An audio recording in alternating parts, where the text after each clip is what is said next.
Alright, so today I'm going to give you my opinion and review this Toro Grandstand 36-inch and let you know my thoughts on it and point out some of the things that I notice about it. So yeah, let's get started. When I purchased this is a 2017 model, so I purchased it at the beginning of 2017. So I had it for, let's see, 2 years now, and so I've got 86 hours on it. It's not a heavily used machine, but it serves its purpose because of the 36-inch size, and you know, it's very, very productive for being a 36-inch cut. So a lot better than, like, I have a Toro Master 30, and this thing is so fast compared to it, just because of the fact that you're not walking behind it, and you can go, like, I don't know, whatever it goes, probably 8 miles an hour. And so, you know, that is a big deal, especially if you need to get into small backyards, or if you just have a medium-sized yard in general. You know, this is still a good mower for that, but I use it in my lawn care company, and it's definitely a bonus. So, pros of the mower: since this is 2017, it's a little bit less maintenance. The spindles are lifetime spindles, and it is compact. So the widest it gets is the deck, which is 36 inches. Like I said, getting through small back gates is very easy, and it allows you to be a little more productive, considering some yards have a small back gate, but they have a big backyard. For some reason, they still do that. I don't know why, but yeah.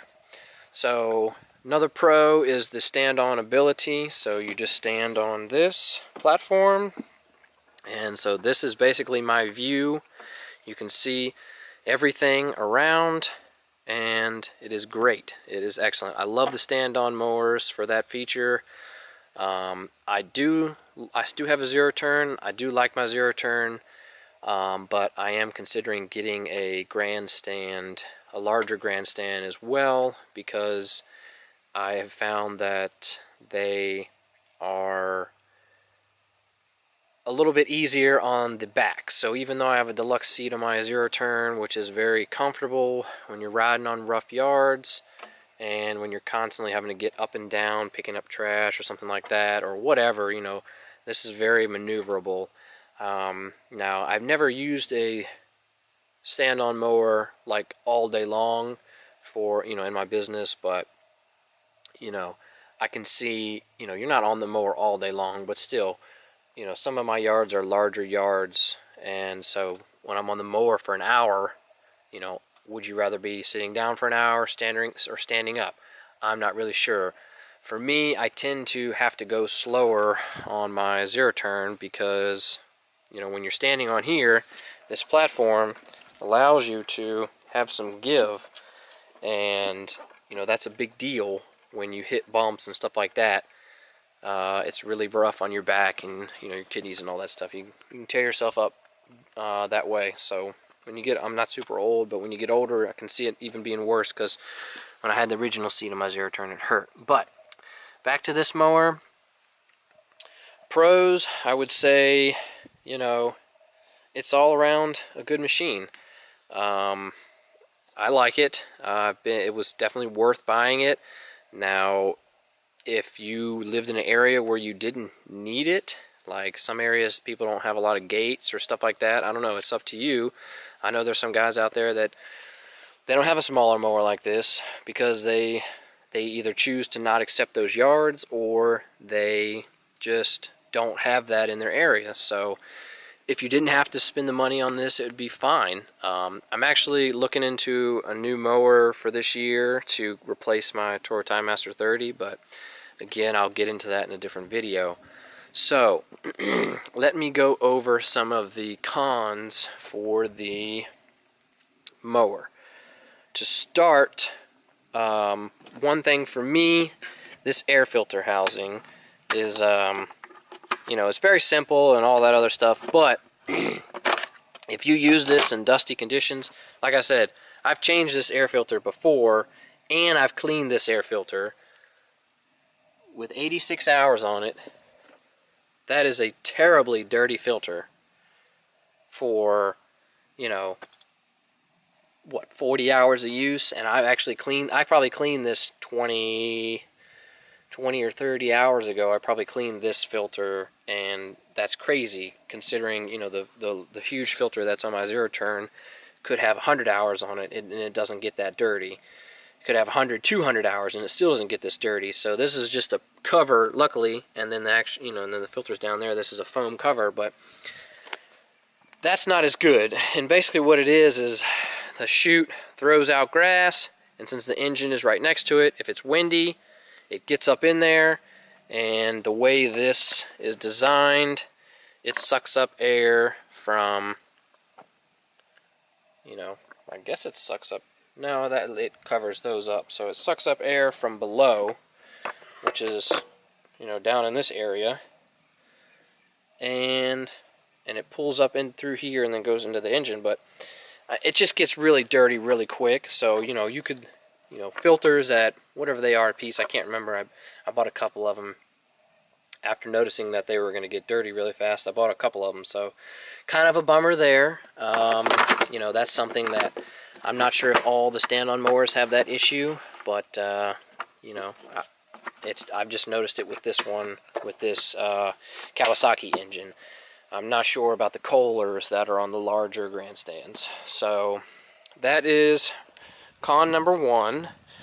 Number two is the parking brake. So that's the parking brake, and basically what it does is you have these little pieces here, and they basically just put basic little spikes onto the tires, and that acts as your parking brake to keep it from going anywhere. However, if you put this on your trailer and you're riding down the road and you hit a couple of bounces, bounce and bounce and bounce, this thing will actually, after you bounce and bounce and bounce, it'll release. And then this mower just, since it's relatively light compared to a zero turn, it just goes all over the place. So luckily the way I have it set up in my trailer, it doesn't move. And also I've found that I've created this little solution here. So if I'm traveling a lot, far, a distance, or whatever you want to call it, what I'll do is I have this carabiner here,